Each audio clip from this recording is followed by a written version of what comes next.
第21章人质。发现价值3000磅的海盗化妆改扮登船，克莱恩顿时有些警惕，微笑对旁边的唐难和丹顿姐弟俩说了一句。有个朋友，他外表平静地迈开脚步，向着冰山中将的第4水手长走去，视线死死地锁定了对方。笑容已然僵硬的烈焰达尼兹看见那流淌着疯狂血液的年轻冒险家缓步靠拢过来，心里陡然冒出了一个念头：跑，快跑，竭尽全力的逃跑，哪怕使用非凡能力暴露真实身份，也要立刻逃跑。在他眼里，那个内敛冷峻的冒险家是货真价实的披着人皮的怪物。就在达尼兹即将展开行动时，他忽然平静了下来，因为他想起了昨晚的事情。对方并未攻击他，放任他离开，也就是说，他没有一定要猎杀我的敌意，可以通过交流来化解现在的危机。直接逃跑反而会激化矛盾。烈焰达尼兹脑中念头急转，依靠丰富的经验，强行控制住了自己的双腿，看似正常的等待于原地。克莱恩一步一步走到他的身前，露出笑容道：“上午好，我们又见面了。”那温和礼貌的笑容让达尼兹莫名打了个冷战，扯动堆叫道：“上午好。”克莱恩维持着人设，表情一点点专冷。上船做什么？去罗斯德群岛也算知名海盗的烈焰达尼兹老老实实回答道。去那里做什么？克莱恩语气平淡地追问道。达尼兹强笑道：“等待我们船长的命令，或许会有任务安排，他应该会赶我下船吧。不管怎么样，一位海盗上了客船就有潜在的风险。”说完之后，达尼兹在心里猜测着可能的发展，这对他来说算是相当不错的结果，顶多浪费一张船票。克莱恩沉默了下来，沉默的达尼兹毛骨悚然，过了5-6秒，他才再次开口：“你住哪个舱房？”一等舱312房。达尼兹将手里握着的船票举到了眼前，他不敢低头去看，害怕对方趁机突袭。克莱恩微不可见地点了下头：“有仆人房吗？”有。烈焰达尼兹下意识就做出了回答，可心里却异常茫然，完全不明白对方这个问题的意义是什么。接着他听见对方吩咐下属般平淡说道：“你睡那里啊？”“哪里？我睡仆人房。”“不是要赶我下船吗？”达尼兹有些愣住，脱口问道：“为什么？”克莱恩扫了他一眼，淡漠地吐出一个单词：“人质。”人质。他担心我是上船做内应，方便后续的海盗团借持白马脑后，所以打算用我做人质。有道理，如果真是这样的情况，即使现在赶我下船，接下来也无法避免海盗团的袭击，还不如拿个人质，有利于谈判。狗屎！我最厌恶这种傲慢冷漠不会讲人话的家伙，总是只说1-2个单词，或者半个句子，剩下的都要靠自己去猜。如果不是实在打不过，我都不会和这种家伙有交流。我之前怎么会觉得他的脾气很合我的胃口？我一定是疯了。达尼兹牙齿发痒的想着。好吧，他无奈地吐了口气。去你的仓房！克莱恩保持着完善后的格尔曼斯帕罗人设。呼！烈焰达尼兹提着行李箱，不情不愿地领着那披人皮的怪物进入船舱，来到上层，抵达了312客房。开门之后，克莱恩快速扫了一眼，只觉这里比2等舱不知好了多少倍。客厅大概30平，连接着一个主卧和3个仆人房，有独立的关系室，有标准的衣柜和桃心木制成的书桌。达尼兹放下行李箱，看了眼仆人房，突然想到一个很重要的问题：就这样让主卧空着？他话音刚落，依然知道了答案。归我！克莱恩文质彬彬地笑道。果然，为了看守我，达尼兹一阵抑郁。克莱恩踩着房间内的地毯走了2步，指着门口道：“跟我去楼下。”好。达尼兹有些迷茫，不知道对方想做什么。冒险家和知名海盗的组合很快抵达了2等舱区域，找到了克莱恩原本的那个房间。开门之后，克莱恩没有进去，指着里面对达尼兹道：“把桌上的东西收拾进行李箱里。”“什么？收拾？我帮你收拾？”达尼兹几乎呆住，瞬息之间，他只觉一股怒火直冲头顶。我，烈焰达尼兹，冰山中将的第4水手长，弦上3000磅的知名海盗，怎么能被人当铺用一样驱使？我的尊严，我的名声都不允许我接受这样的侮辱。克莱恩见烈焰达尼兹化身石雕，站在那里一动不动，于是给了他一个冰冷的眼神。达尼兹的身体顿时颤抖了一下，他吸了口气，笑得比哭还难看的回答道：“好的。”他憋屈的弯腰进入不算高的房间，麻利地将散落在外面的物品一一放入了行李箱。无需克莱恩提醒，他摆放得非常整齐，比对待自己的行李还要用心。做完这一切，他提着那个皮箱，跟在克莱恩的身后往楼上返回。途中，他总有突袭对方背后的冲动，但最终还是忍耐了下来。回到312房，达尼兹咬了咬牙，吞了口唾液道：“该怎么称呼你？”格尔曼斯帕罗。克莱恩简洁回应：“格尔曼斯帕罗。”达尼兹在心里咀嚼着这个名字，发誓绝对不会忘记今天的遭遇，将来必定要让对方尝到类似的滋味。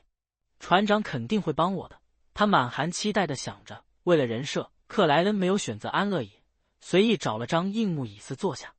他靠着椅背，身体围弓，双手自然交握，对烈焰达尼兹道：“讲一讲你了解的知名海盗。”这有很多。达尼兹有些为难的回应，他站在原地不敢动弹，仿佛仆人。克莱恩缓慢地上翘嘴角道：“按照悬赏来说完。”他指了指对面的椅子，做达尼兹松了口气，赶紧坐了下来。他忽然觉得对方还不错，至少愿意给自己一个座位。白马马后出港，驶入广阔的大海，以13节的速度航行到了中午。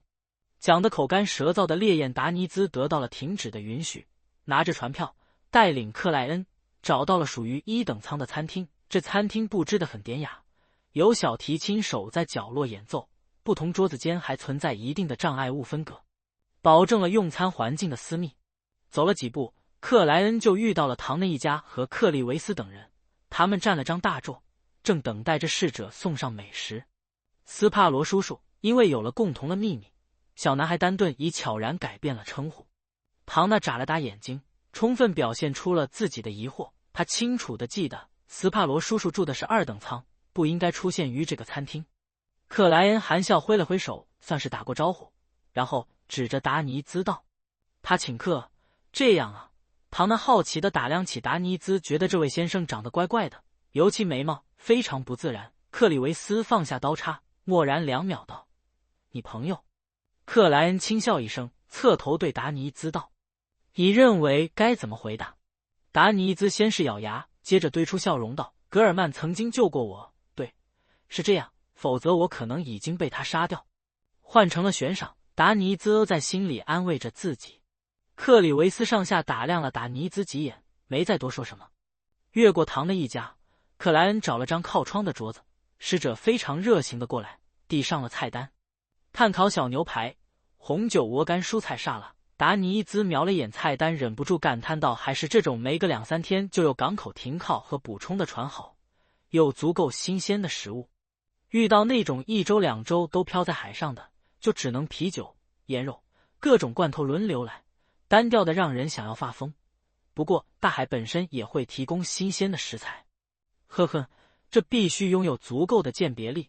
我们船上有个水手，曾经就因为一只长得漂亮的龙虾，腹泻道。作为一名海盗，他本想用习惯的粗俗用语描述，但看了看格尔曼斯帕罗的表情后，及时更改了用词。腹泻到屁股那里脱落，我有理由怀疑还存在别的因素。虽然你们的船长是女的，但船员里的女性应该非常稀少，而且长期无法上岸，水手们肯定都非常饥渴。克莱恩腹诽一句，拿过菜单，按照价格排序划拉了一下，这些都要。好的侍者的表情没有丝毫变化。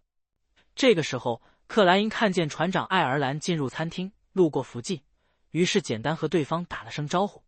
等他回过头来，却发现烈焰达尼兹早已扭头望向窗外，仿佛在看风景。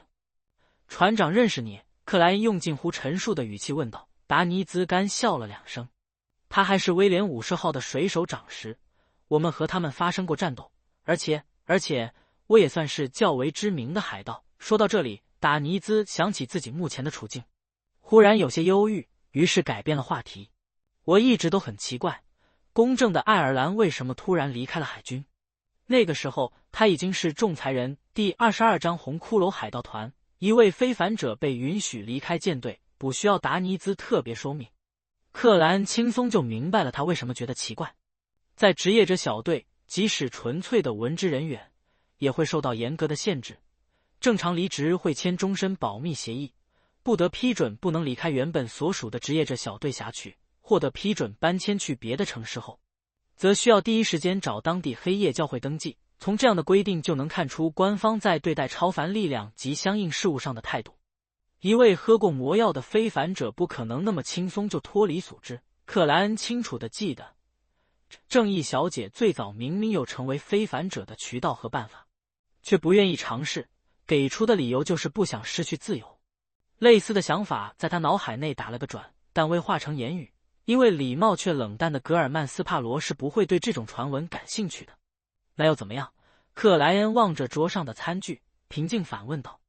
会不会聊天？烈焰达尼兹暗中吸了口气，挤出笑容道：哈哈，我只是觉得奇怪，我们都怀疑他加入了军情9处，以船长的身份监控着航线上的事情，有可能。克莱恩端起装白水的杯子，抿了一口。他点的菜肴按照分类陆续开始上来，餐厅还赠送了2杯甜甜的、冒泡的但金色的餐前酒。克莱恩不再说话，专心享用起美食，觉得这果然比2等脏的餐厅好不少。小提琴声悠扬回荡，刀叉与瓷盘间的轻微接触间杂发生。窗外蔚蓝而开阔的海面静静荡漾，一切都显得是如此美好。就在克莱恩进入餐后甜点环节时，一位船员噔噔噔跑了进来，冲向爱尔兰所在的桌子。船长，有海盗船。他没有掩饰自己的声音。大部分乘客悚然一静，停止了用餐。克莱恩抬起头，眼神幽暗而冰冷地望向对面的达尼兹。烈焰达尼兹僵硬了1秒钟，泛起苦涩的笑容，压低嗓音道：我说这和我没有任何关系，你相信吗？克莱恩舒缓了下音表演差点抽搐的眼睑肌，缓慢勾了嘴角道：你猜，我猜你个婊子养的。达尼兹一阵恼怒，险些脱口喝骂。他保持着笑容道：你的智慧足以判断一切。这个时候爱尔兰已快速问清楚了情况，站起身对有些惊慌的乙等舱乘客道：只有1艘海盗船，我们有足够的能力应付。女士们、先生们，请你们有序地返回自己的房间，等待好消息的来临。相信我，混乱造成的伤害远远胜过海盗的袭击。我不希望将来有这样的流言，说我们白马脑号虽然成功打退了海盗，但有5、6、7、8名乘客自己摔伤。在他的安排下，在一位位船员的维持下，唐纳等人依次离开餐厅，回到了本身舱房。这里面包括克莱恩和烈焰达尼子。我以为你会临时接管白马脑后，争取让这艘船不受任何伤害。312房间内，达尼兹边关门边抱着看戏剧的心态问道：能够在发现合适的人选后立刻刨出橄榄枝，并大谈纲领和待遇，足以说明他本身就是一个性格外向、乐于交谈的水手长。克莱恩瞄了他一眼，走到窗边，望向外面，看见海天疑似的地方有一艘飘着红色骷髅图旗帜的大型船只往这边驶来，有岩葱，也有风帆。认识他们吗？克莱恩双手插兜，立在厚厚的玻璃窗后。达尼则来到他的斜后方，巧望了2秒，道：红骷髅海贼团，中小型势力，船长是赏金900磅的海狼约翰逊，大副是赏金500磅的独眼安德尔森。在海盗界，赏金是身份和地位的重要参照物。考虑到自己目前还不具备太好的水下活动能力，而让海盗登船很容易造成无辜人员的伤亡。克莱恩沉默了几秒，道：他们认识你吗？当然。达尼兹瞬间挺直了腰背，他们有资格参加海盗间的盛会，曾经被我踢过屁股，不愧是3000磅的这名海盗。克莱恩表情不变地再问：他们有望远镜吗？这是必需物品，即使控制住了这艘船，也会有水手站在瞭望台上，用望远镜观察周围的情况，防止被人突袭。达尼兹暗藏不屑地回答道：他算是看出来了，这个危险的家伙是新晋的冒险家，而且很可能是第一次到海上来，以前是有名的赏金猎人、隐秘组织成员。达尼兹下意识猜测起格尔曼斯帕罗的过去，这种时候船长和大副会用望远镜观察这边吗？克莱恩本想用900磅和500磅来代称，但又觉得这有点不礼貌。肯定的，他们必须时刻把握劫掠对象的情况。达尼兹略感迷惑地回答道。他不明白格尔曼斯帕罗问这些问题的目的是什么。按照他的想法，如果自己拥有对方那样的强大实力，肯定会放任红骷髅海贼团靠近，找机会登上他们的船只，将所有人全部干掉。克莱恩侧过头看向达尼兹，露出斯文和煦的笑容，这就好，你想做什么？不要这样笑。达尼兹忽然恐慌，鼓起了奋力反抗的勇气。摘掉你的假发，克莱因平静地吩咐道。啊！达尼兹一阵疑惑，动作缓慢地取下了头顶的假发。克莱因从衣物暗袋内掏出一瓶特制的纯露递了过去。擦干净你的眉毛和脸，这是他晋升无面人前为小丑伪装准备的神秘系卸妆度。塞维莎玫瑰学派哪位怨魂使用过？现在的克莱恩自然不再需要这种东西，但一直没舍得扔。达尼兹愈发不解，但在对方有实质攻击前，他不愿意弄到无法返回的地步，只好按照吩咐清洗掉了脸上的伪装，恢复了原本的样子。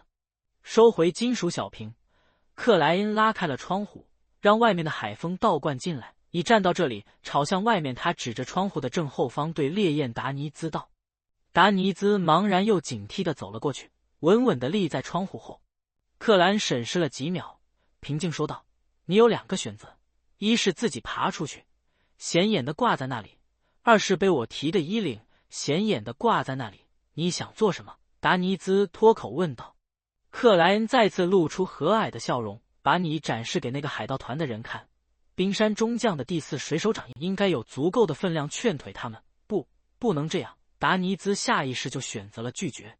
他能够想象得到红骷髅海贼团的人发现自己后会做出什么样判断，要么是烈焰达尼兹被抓捕，船上有非常可怕的强者，要么是这艘船已经被冰山中将盯上，其他海盗立刻远离，而我被挂出去的姿态就决定了他们会往哪方面想。达尼兹悲哀地想到。克莱恩笑得愈发和善，我是一个很好相处的人，真的，只要你按照我的吩咐做。这个瞬间，达尼兹又感受到了那种难以言喻、无法描述的饥饿感，使觉身上的血肉和体内的灵魂随时会被撕掉一块。权衡了1秒，他半举起双手，咬牙笑道：“我自己来。”达尼兹忍着愤怒和憋屈，转身爬出窗户，靠着常年练就的平衡和力量，以向后的双肘为支撑，挂在了船舱外。不要试图逃跑，或不是一个有耐心的人。克莱恩表情专冷，语气温和地提醒了一句。呼！达尼兹忍住了松开手肘直接跳下去的冲动。远处的海盗船上，负责观察白马脑号的船员向海狼约翰松传递了一个消息：头，那边有个奇怪的家伙自己挂到了窗户外。约翰松愣了1秒，抬起望远镜比着眼前。他很快发现了手下口中的奇怪家伙，因为对方的位置实在太显眼了。这不是烈焰达尼兹吗？约翰松眉头一跳，认出了对方。他怎么会出现在白马脑号上？他挂在外面是什么意思？这是冰山中将的猎物。一连串疑问后，海狼做出了判断。他举起右手道：“全部注意，立刻远离这片海域。”305房间内，克里维斯紧握左轮，站在窗边，预防可能发生的机弦战。唐的一家有些害怕，没有返回各自的卧室，就那样坐在客厅内，等待炮击的开始。塞西尔和另一位保镖蒂格则守在他们身边，全神戒备。就在这时，克里维斯略显沧桑的眼睛里露出了不解的神色。过了好几分钟，他后退一步，垂下枪支，对众人道：“海盗离开了。”什么？这样的发展让乌尔迪布兰奇等人既惊讶又不解，完全弄不清楚那群海盗在想什么。312房间，烈焰达尼兹爬了回来，难以忍耐地哼了一声。你这是在借助我们船长的名望，他很厌恶这种事情的。你等着被冰山中将教训吧。达尼兹在心里愤愤地想着。克莱恩安静听完，若有所思地反问道：“我记得他在鲁恩的赏金是26000镑。”这个疯子！达尼兹完全找不到语言来应对。第23章价值3000镑的仆人。船长，红骷髅跑了！一位水手冲进了船长室。跑了？爱尔兰举起自己的单筒望远镜，疑惑地审视起波涛平缓的海面，刚好看见红骷髅号消失在天边。他的眉头一下皱起，完全不明白为什么会有这样的发展。在他看来，白马哪号的武装力量肯定是没办法直接吓退红骷髅海盗团的，双方必然会绕上几10个圈子，来上多次骑射，才能出现对方感觉看不下这个硬骨头，不敢长期纠缠，于是理智退走的结局。难道红骷髅号只是路过，没有劫掠的想法？可是不劫掠的话，他们进这条航道做什么？这是最容易被海军舰队和教会船只堵住的地方，哪怕死亡七将军途经附近海域时，也会尽量低调。爱尔兰内心充满疑惑，觉得事情不那么简单，谨慎使人免于灾难，不能大意。爱尔兰收起黄棕色的单筒望远镜，来回踱了几步。他半抬起手，对航海长道：“今晚停靠班西港，将遭遇海盗的事情汇报给海军和教会，按照正常的计划。白马鞍岛后下一个停靠的地方将是提亚内港，大概还需要以13节的速度航行3天才能抵达。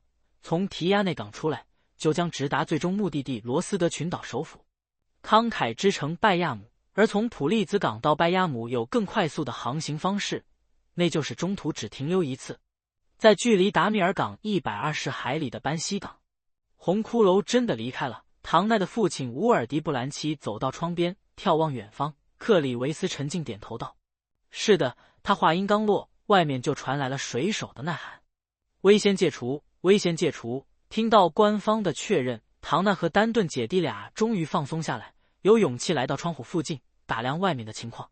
红骷髅海盗团很厉害吗？唐纳睁大眼睛寻找着已经远离的船只。很厉害，克里维斯给出了自己的答复。有多厉害？丹顿当即追问道。另外一边的保镖蒂格理了下头发，呵呵笑道：“即使不算船上的火炮和几百名海盗，仅是船长约翰松和大副安德尔森也非常厉害。安德尔森绰号独眼，在王国的悬赏金额是500磅，我们这个房间的所有人加在一起，再得到几位水手的帮助，或许才能再遭遇詹里击败他。而外号海狼的约翰松则可以轻松解决这样的对手。如果他们登船，海狼将没有人可以抵挡。他的悬赏金有足足900磅，接近1000磅，这很多吗？”唐纳又震惊于海狼和独眼的厉害，又诧异于他们的赏金。在他印象里，自家父亲一年的收入足足有1500磅，很多，这是他们或他们的人头可以直接换取到的赏金。他们身上的物品，他们劫掠的东西，同样属于你。王国会以市场价格购买，并且你还有机会拿到其他国家的赏金。塞西尔在旁边解释道：“在海上，悬赏金额在300磅以上的海盗都相当厉害，接近或超过1000磅的那种，至少在本身所处的海域会很有名。我是指苏尼亚海、迷雾海这种大海域，所以死亡七将军属于五海闻名。”唐纳略显天真的问道。克里维斯认真回应道：“是的。那么红骷髅海盗团在整个苏尼亚海都很有名气？”唐纳逻辑清晰地追问道。对蒂格点了点头。可他们为什么要跑？唐纳眨巴下眼睛，不一定是跑。塞西尔自己也不是太明白缘由。克里维斯再次望向窗外，额头略呈穿行。也许有别的原因，也许他们这次根本不想劫掠，只是单纯遇上别的原因。唐纳胡思乱想之中突然有了个猜测，难道是斯帕罗叔叔那个房屋一样高的温和信使把他们吓跑的？他真的很吓人。唐纳的心灵就像煮沸的水，咕噜咕噜冒起了气泡。他兴奋扭头看向斜下，发现弟弟丹顿的眼睛同样发亮，两人不分先后地抿紧了嘴巴，旋即明白对方和自己想的差不多。我们出去吹下风。就在这一层，唐纳找了个理由，拉着弟弟离开了305房。到了外面，丹顿压着嗓音道：“我们要去找斯帕罗叔叔。”答案正确，唐纳精神奕奕地笑道：“我之前看见他进了312房间内。”不再提冰山中将的烈焰达尼兹重新望向调转了船头的红骷髅号，啧啧笑道：“他们肯定是被海军巨舰大炮的宣言和之前有海盗团被摧毁的消息吓到了，竟然冒险进入这条航道劫掠，想早点赚够钱离开大海。呵，有巨舰大炮又怎么样？海军和教会强大的东西很多，一直都存在，也没造成做不下去海盗的情况。正面打不过，我们总能逃跑。退吧，他们不可能一直为那些商船护航吧？我知道，铁甲舰越来越大，装的蒸汽机也会越来越厉害，速度总有一天能突破18节、20节。一旦被他们咬住，就只能等着被追上。可大海这么广阔，几千几万条船扔下去也填不满一个角落，人类未探索的海域也还有很多很多。做了什么事情，往那些地方一躲，虽然危险，但同样存在机会。这家伙果然是话多的类型。你不觉得一位疯狂的冒险家根本不会在意这些事情吗？克莱恩收回目光，扫了下房间，他的视线最终落在了自己的皮质行李箱上，然后对那里扬了扬下巴，把里面的脏衣服洗了。本待长篇大论的达尼兹表情一下凝固，恨不得一把火将整条船都烧掉。他觉得自己的怒意就像喷薄而出的蒸汽，摒起了名为理智的闸门。达尼兹张了张嘴，吸了口气，又张了张嘴，吸了口气。他涨红的脸色缓和了下来，不见笑容的问道：“是所有吗？只管脏的，外套刷一下就行了。”克莱恩差点被对方强逼怒气的表现给逗笑，认为这是达尼兹抢过无辜者后应该获得的待遇。行李箱内是他昨晚换洗下来的衣物，因为有点泛滥，暂时只搓了内裤。冷静，不能失控，冷静，不能失控。达尼兹连续告诫了自己几句，走到戈尔曼斯帕罗的行李箱旁，将它打开，取出了需要清洁的衣物。他刚在盥洗室开始忙碌，就听见门铃被拉得叮叮作响。克莱恩打开房门，发现是唐纳和丹顿姐弟俩。斯帕罗叔叔，没打扰你吧？唐纳的眼珠左右转动着。没有，克莱恩让开了道路。两个小家伙进了房间，一脸意外地看见达尼兹在浆洗衣物。仆人呢？丹顿下意识问道。没待克莱恩替达尼兹做出回答，唐纳略显迷茫地说道：“可一等舱有专属的浆洗女佣呀，收费按铜来计算。”他话音未落，达尼兹毅然僵住。之前他太过愤怒，竟然忘记了这件事情。达尼兹甩了甩手上的水珠，转过身体，挤出笑容，对格尔曼斯帕罗道：“我可以请浆洗女佣帮忙吗？”克莱恩没有一定要看对方出糗的恶意，笑笑道：“我只认结果乎？”达尼兹明显松了口气。两人这番问答让唐纳察觉到了点不对，小姑娘狐疑开口道：“斯帕罗叔叔，你们不是朋友吗？他怎么和刚才长得不一样了？”克莱恩找了张椅子坐下，为做掩饰，冰淡说道：“准确来说，他是我的战俘。”战俘？丹顿呆乎乎的左看右看，不记得两位叔叔间有发生过冲突。唐纳先是疑惑，接着心中一动，欢快问道：“他是海盗？”克莱恩轻轻点头。红骷髅海盗团也是斯帕罗叔叔你吓跑的？唐纳兴奋地追问道。克莱恩瞄了眼达尼兹，没什么表情地回答道，算是疑惑全部得到解答，让唐纳异常满足。他瞅了眼达尼兹，不自觉放低了声音：“斯帕罗叔叔，他有名字吗？不。他有衔上令吗？不。不能让人知道我有过这样的遭遇。”达尼兹张开嘴巴，抢先回答：“我叫齐格。”这个时候，克莱恩轻飘飘说了一句：“达尼兹，达尼兹。”唐纳和丹顿对视一眼，危在多问。姐弟俩没待多久就告辞离去。他们总觉得那位海盗的眼神很凶。回到305房，见爸爸和克里维斯叔叔他们还在讨论。唐纳故作天真的插言道：“刚才不少人在讨论海盗，有提到什么达尼兹，他很厉害吗？”达尼兹，烈焰达尼兹，他是冰山中将的手下，黄金梦想号的第4水手长。克里维斯简单回答道。说到这里，他忽然沉默，眼神内收，仿佛在回忆什么。海盗将军的手下，唐纳好奇追问道：“还有多少悬壤？”克里维斯恢复正常，低沉开口道：“3000磅，3000磅。”唐纳和丹顿的嘴巴一点点张开，险些忘记合拢。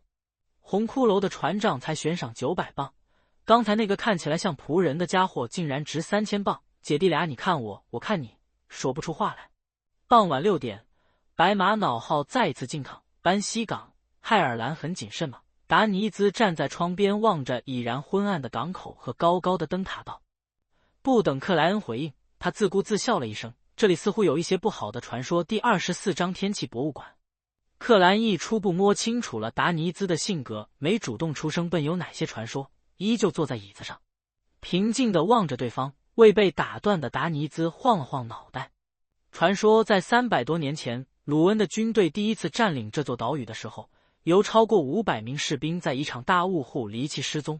没过多久，许多根白骨出现在海边，出现在山上。类似的事情好几次发生，直到风暴教会在这里修了座教堂，派遣了主教。虽然历史学家们将殖民时代的正式开启归因于罗塞尔派船队找到了通往南大陆的安全航道，但实际上在此之前很长一段时间内，北大陆各国都有探索周围海域，陆续殖民了一些岛屿，只是这些行动还不够规模，不成气候，在大雾里离奇失踪，骨头出现在海边和山上。克莱恩莫名想到了神器之地。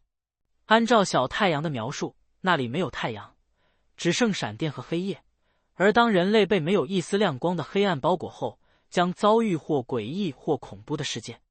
达尼则望着那座在夕阳里异常显眼的灯塔，继续说道：而根据岛屿上发掘的墓葬和壁画，这里的土著似乎有食人的传统。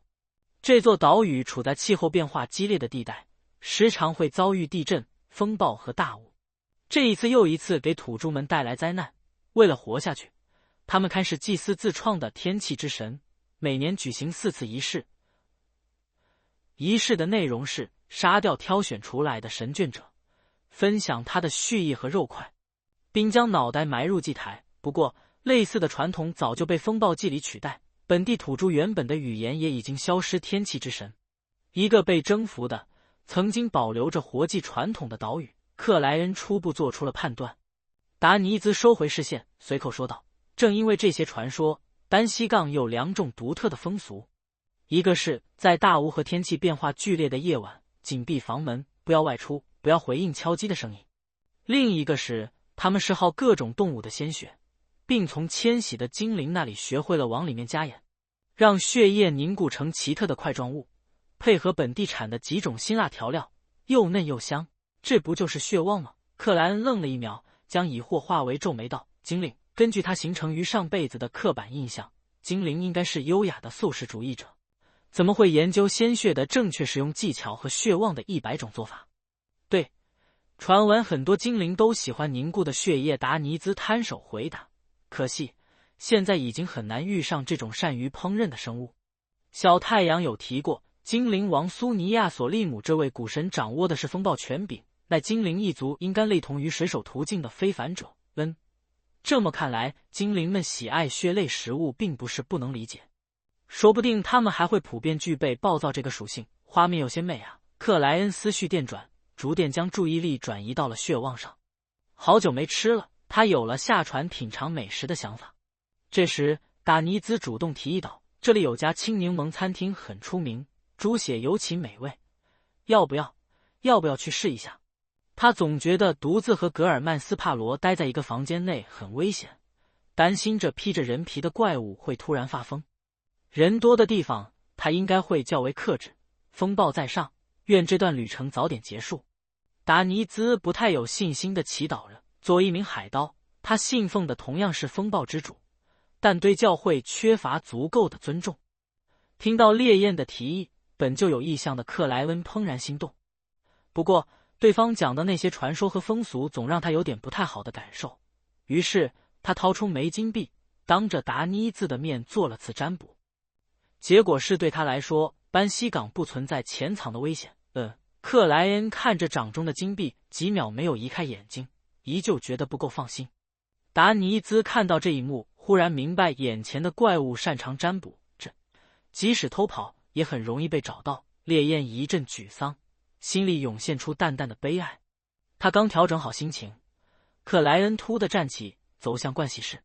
临关门前，克莱恩面无表情地回头道：你可以趁这个机会逃跑。说完，克莱恩砰的一声关上了盥洗室的门。达尼兹手掌张开又握紧，往大门移了2步，又最终停住。未知的才最为可怕。没弄清楚格尔曼斯帕罗还有什么非凡能力前，他不敢冒险激化矛盾。至少他还算和善，没实质性的伤害我。等到了拜亚姆，他应该就会放掉我。侥幸的想法占据了达尼兹的心灵。盥洗室内，克莱恩抽出指刃，做了伪装，逆走4步进入灰雾之上。他坐到青铜长桌最上手，取下左腕的灵摆，书写好相应的占卜语句。班西港有潜藏的危险，垂下灵摆，摆好姿势，低念了几遍后，克莱恩睁开眼睛，看见那枚黄水晶吊坠在做顺时针转动，而且幅度极大，速度极快。这意味着对克莱恩而言，班西港潜藏着非常大的危险。怎么会这样？这里被王国殖民超过300年，成为主要贸易航道上的重要港口，也已经有上百年的历史，从未有危险的传闻流出。难道是几股厉害的海盗合作，想劫掠这个港口？不，那一门暗防炮可不是摆着好看的。克莱恩疑惑皱眉，重新占卜了下自己最近是否会遭遇和海盗有关的恶难。答案是不会。他沉默几秒，以灵性包裹自身，坠入了灰雾之中。回到现实世界，克莱恩摁了下马桶的机械按钮，收起替身纸人，来到旁边的盥洗台，放水淋湿双手。这短暂的时间里，他飞快理清了思绪，决定能躲就躲，能避就避，以稳为主。抽出纸巾擦了擦手，克莱恩开门往外，看见达尼兹依旧停留于客厅中央，一个谨慎到有点怂的海盗。某种意义上讲，冰山中将的属下都是监制海盗的冒险家。克莱恩望着对方，平淡说道：“去一等舱餐厅。”好的，达尼兹不明白戈尔曼斯帕罗为什么会突然改变主意，但最终选择了不做争辩。沿着舷梯下了船只，克里维斯突然对唐纳等人道：“你们先去青柠檬餐厅，我有些事情找爱尔兰船长，很快会跟上。”好的，乌尔迪布兰奇虽感诧异，但也没觉得太疑惑。克里维斯重新上船，于半途遇见了腰佩之剑的爱尔兰。我要去拜访格尔曼斯帕罗。克里维斯丢下这么一句话，就转身前往一等舱区域。爱尔兰一阵茫然，不明白对方突然过来的意图。拜访格尔曼斯帕罗不需要告知我。爱尔兰怔了2秒，隐约把握到了克里维斯的真实意图。他是在告诉我，如果他出了意外，肯定是因为拜访格尔曼斯帕罗。但要是他没什么事情，则表明他的怀疑是不对的，不需要再打扰格尔曼斯帕鲁。爱尔兰停住脚步，对身旁的大副道：“等一刻钟。”咚咚咚，正要出门的克莱恩和达尼兹听见了有节奏的敲门声。收到眼神提醒的达尼兹快步过去，打开了房门。外面正是克里维斯，他凝望了再次化妆改扮的达尼兹几眼，转头对克莱恩道：“烈焰达尼子。”午餐时，他就觉得格尔曼斯帕罗的朋友有些奇怪，有点眼熟，但没有和某张悬赏令上的照片联系在一起。邓唐的刻意提及达尼兹后，他突然有了灵感，发现两者很像。果然，克莱恩正要点头回答，达尼兹已抢先一步笑道：“朋友，你认错人了。虽然我和那位价值3000镑的知名海盗很像，但我确实不是他。一直都有人这么误会，给我带来了极大的困扰。”克莱恩抬起手，捂了下嘴巴，险些笑出声音。崩掉人设，他收敛表情，平静回答道：“是的，我的名声。”达尼兹扬起脖子，望了眼天花板：“你们要做什么？”克里维斯无声吸气，直接问道。克莱恩微动下巴，指了指达尼兹：“看守他，看守。”克里维斯无法理解戈尔曼斯帕罗的话语：“先生，你要学会自己联想，自己推断，不能由我来做详细的解释，这不符合我的人设。”面对克里维斯疑惑的眼神，克莱恩轻描淡写的说道：“他在达米尔港上船，我认出了他，决定看守他，预防意外。”与克莱恩对视了几秒后，克里维斯点了下头道：“没问题吧？需要帮忙吗？”“不用。”克莱恩沉静回应。克里维斯瞄了眼神情抑郁的达尼兹，往后退步道：“那我告辞了。”他刚要离去，突然被格尔曼斯帕罗喊住，盯见这位有些神秘的年轻冒险家，略显郑重的说道：“尽快回船，班西港有潜藏的危险。”青柠檬餐厅内，唐纳刚将餐巾铺好，就通过窗户看见克里维斯叔叔赶到了楼下。这个时候，港口的天气突然改变，狂风四起，吹得树木摇摇晃晃。不愧是天际博物馆班西港，唐纳饶有兴致地审视其外面的景色。他看见一个披黑色斗篷的人提着马灯，在风中艰难前行，似乎察觉到自己被注视。那人侧过身体，抬起脑袋，望向了餐厅2楼。唐纳随之看清楚了对方的样子，看见黑色斗篷逆的那个人头部位置空空荡荡，只剩光秃秃的脖子在往上涌出鲜红的血液。那个人重新埋下身体，拉了拉斗篷，继续前行。第25章风中的班西港。唐纳的身体猛地后躲，瞳孔剧烈收缩，嘴巴半张开来，尖叫之声移至唇边。如果没有之前看见信使的经历，他肯定早控制不住自己，惊恐而踉跄地站起。不管桌椅是否会倾倒，幸运的是，他已非初登白马脑号时对海上之事完全不懂的那个小姑娘。嗓音只是略微变尖，指着窗户外面，结结巴巴地说道：“有活尸，没脑袋的活尸。”他用民俗传说里最常见的活尸来描述刚才见到的那个可怕东西。塞西尔唰的一下站起，2步来到唐纳的身边，疑惑望向狂风大作的窗外，仔细审视了几秒。什么也没有。他如实说道。唐娜往后缩了缩，鼓起勇气，小心翼翼地前倾身体，凑拢过去。只见外面树木摇曳，杂物乱飞，一个行人都没有。刚才真的有他披着黑色的斗篷，没有脑袋，脖子在流血。唐娜边说边比划，想让在场的成年人相信自己。他的父亲乌尔迪布兰奇撑着镯子站了起来，走至窗边凝望了一阵，道：“唐娜，今晚不准再看那本范西恐怖小说集。”可是，唐娜委屈的想要申辩。就在这个时候，克里维斯上到2楼，扣拢过来道：“发生了什么事情？”唐娜说：“他看见外面有活尸，没脑袋的活尸。”另一名保镖蒂格轻笑解释道。克里维斯默然2秒，对唐娜点了下头：“没事，会过去的。外面风很大，更危险，等平静下来，我们再离开。”于唐娜眼里，克里维斯叔叔的话语表明，他相信自己并选择了最稳妥的解决办法。而在乌尔蒂、蒂格等人看来，这是安慰小孩的拙劣伎俩。见唐娜还有些紧张，真正的雇主也不太满意。克里维斯边拉开椅子坐下，边沉稳说道：“板西港有一种奇特的风俗，在天气变化剧烈的夜晚，不要离开房屋，不要回应任何敲击声，如果开门就会被那个活尸抓走。”和姐姐一起见过白骨信使的丹顿恍然问道：“可以这么理解？”克里维斯端起白水喝了一口。原来是这样。唐娜安定下来，相信自己只要不离开餐厅，就不会遭遇刚才那恐怖的祸事。直到这个时候，他才发现周围的食客早因这边的动静，纷纷将视线投了过来。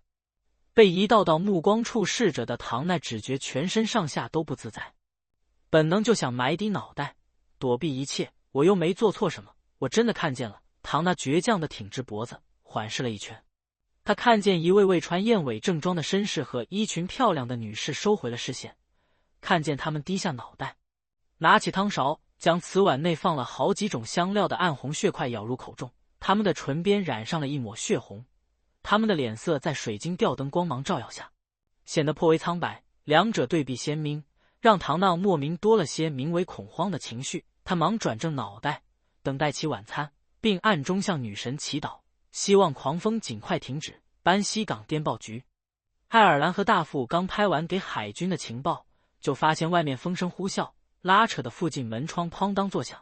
真是的，这里的天气总是这么不稳定。爱尔兰戴上船形帽，叹息笑道。他的大副哈里斯哈哈一笑道：“要不然怎么会有天气博物馆这个称号？你们最好不要出去，传说会因此失去自己的脑袋。”电报局的工作人员，一位棕色卷发的小姐语速缓慢地提醒道：“我知道，但我试过几次，什么事情都没有发生。”哈里斯一点也不在意的就要拉门离开，爱尔兰阻止了他，略作思考道：“去旁边的教堂没问题吧？你们电报局应该是要关门了，对吧？”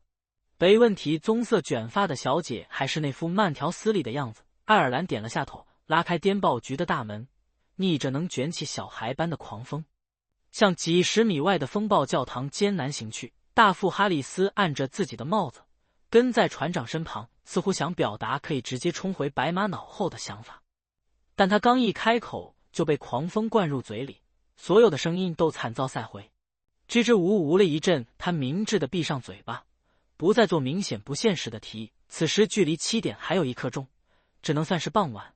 风暴教堂的大门依然敞开，面向着信众。黄风来到这里变得柔和了许多，至少爱尔兰和哈里斯不需要再担心自己的帽子随时会抛弃自己。进入教堂，走完那条阴暗森严的过道，两人踏足大祈祷厅，看见一位穿深蓝色牧师袍的男子坐在最前排，安静地望着圣坛上那枚由狂风、海浪、雷霆等符号组成的巨大风暴圣徽。爱尔兰笑着靠拢过去，拍了下那熟悉身影的肩膀：“杰斯，你们主教呢？”被这么拍了一下后，那位牧师的脑袋出现明显晃动，接着他向前一倒，砰当一声掉在了地上，连续做出翻滚。牧师的脖子处鲜血如喷泉般涌出，淋了爱尔兰一脸。冰凉湿漉的感觉传入心里，鲜红浓烈的颜色蒙蔽了爱尔兰的眼睛。他的视线中只剩下一片血色的世界，以及那个终于停止滚动、两眼茫然朝上的脑袋。7点15分，从1等舱餐厅出来的克莱恩和达尼兹发现，刚才吹的船只摇摇晃晃的狂风已平和了不少。想了2秒，克莱恩一路走至船舱入口，询问守在那里的船员还有谁没回来。那名船员见过这位乘客和船长一起享用美味的鱼人肉，没做隐瞒道，除了去青柠檬餐厅的布兰奇一家、迪莫多一家，其他乘客都在风起墙回来了，呵呵，那里比较远，用餐时间也比较长。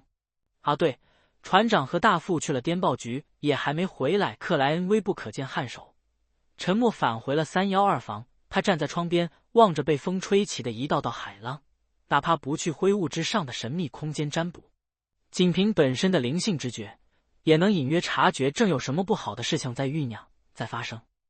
又等待了5分钟，他依然没看到爱尔兰船长和唐的一家返回。克莱恩侧头瞄了达尼兹一眼，让正懒散躺在安乐椅上的知名海盗一下坐直。克莱恩收回视线，什么也没说，走入了盥洗室。他熟练的关门，抽纸人，做伪装，来到灰雾之上，准备再做一次占卜。之前他考虑的是班西港潜在的风险，现在风起之后，他打算确认下目前的危险程度。班西港有危险。克莱恩持握灵摆，低念起语句，一遍又一遍后，他睁开双眼，发现黄水晶吊坠虽然在做顺时针转动，但幅度不大，速度不快。